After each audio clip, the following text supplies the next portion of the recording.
and we're looking at verses 8 to 13. And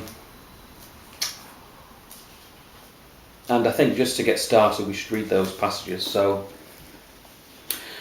what say, starting with Rachel, do you want to read verse 8 and then round to verse 13? Okay. Finally, beloved, whatever is true, whatever is honourable, whatever is just, whatever is pure, whatever is pleasing, whatever is commendable, if there is any excellence and if there is any worthy of praise, think about these things. Those things which ye have both learned and received, and heard and seen in me, do, and the God of peace shall be with you. But I rejoiced in the Lord greatly, that now at the last your care of me hath flourished again, wherein ye were also careful, but ye lacked opportunity. Not that I speak in respect of want, for I have learned in whatsoever state I am, therewith to be content. I know both how to be abased, and I know how to abound.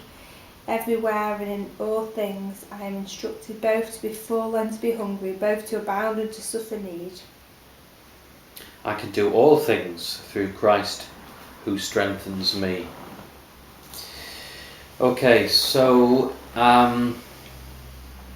verse 8 is pretty well known, isn't it? That series of whatever things are. And it's been summed up as Paul's attempt to place all Christian duties into a single paragraph. So it's quite a clever paragraph, but also a powerful paragraph about, or verse, about what it really is to be Christian. So I thought maybe we could just go through those individual whatevers and consider them. Because, as verse 8 says, meditating on these things, well, it's for our Christian benefit, isn't it? So, it starts out with whatever things are true. Does it also say that in the King James? Whatever things are true. I mean, what things are true? Does it remind you of anybody who asked that question? What is truth? Yeah, exactly. Who asked that? Pontius Pilate. Pontius Pilate, yeah. Do you remember if Jesus answered that question or not? Did he answer it? No, I don't recall him answering it. No, he didn't. No. Of course, the interesting thing is that he didn't really have to say it because he is it, isn't he? Christ is the truth. Do you think that's what Paul is? Do you think that's what Paul is aiming at here? Whatever things are true, or do you think it's more than just about the Christ? I think it's probably, there is obviously we do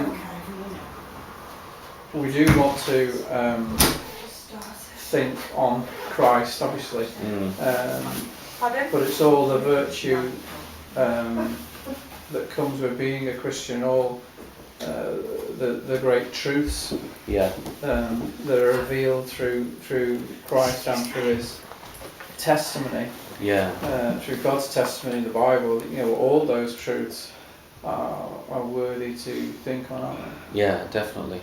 Yes. And I think when it comes to being a Christian out in the big wide world, or the big bad world,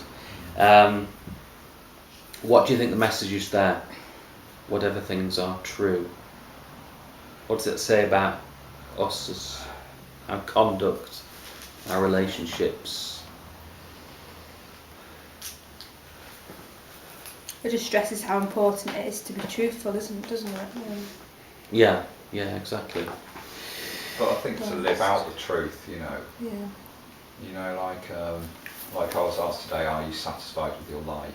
Very I've been good. asked that before. Right. By the same person, and I think they wanted a different answer this time, so I gave them the first time. Oh, okay.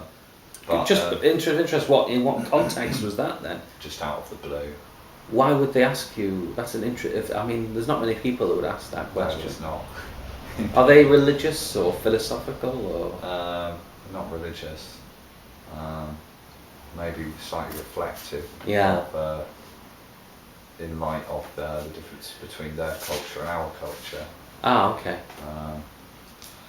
But yeah, you could either say, oh yeah, you know, I've got a wife and 3 kids and a good job. Yeah. Yeah, I'm satisfied with my life. Or, you know, you can, you know, that's like, it's not really honest in a sense, is it, in light of the gospel to say something like that. Right. It's not truth, is it? It's, No. And it reminds me of in the Psalms where it says about hating those that regard lying vanities or something like that. You know, if you know, because it is sort of vanity, isn't it? To say, oh yeah, well I'm happy, I'm all right.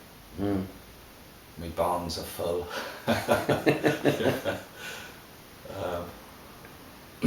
So, you know, you have to, I think,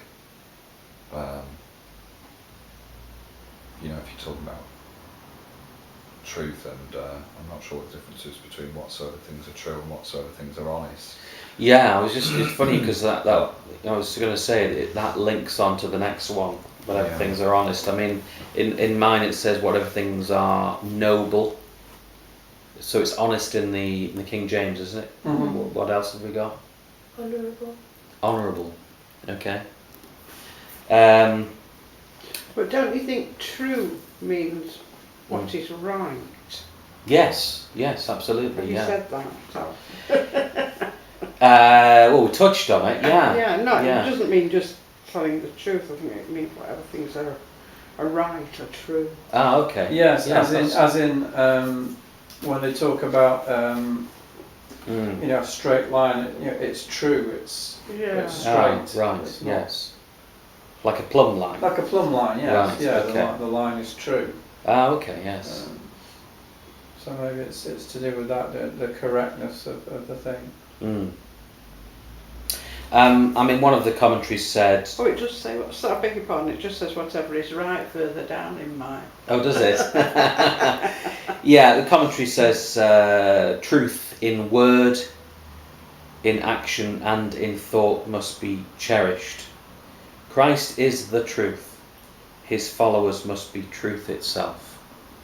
So, I think it's just about being generally true with people. But that all stems from already being in Christ, who is the truth himself. That's how we display it. But just about, it says whatever things are honest. The Greek is reverend. What does that mean? Reverend.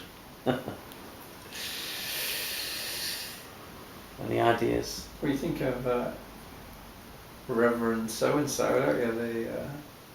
Yeah. Like the name they give to ministers. Yeah, you do. Or reverence,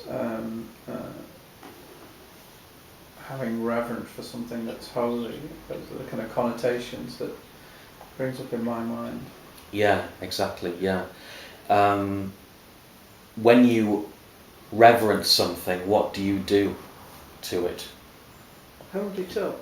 Yeah. You esteem it. You esteem it. You hold it up. There's another word for that, I suppose. It's a bit higher than reverence. Worship. Worship, exactly. Yeah.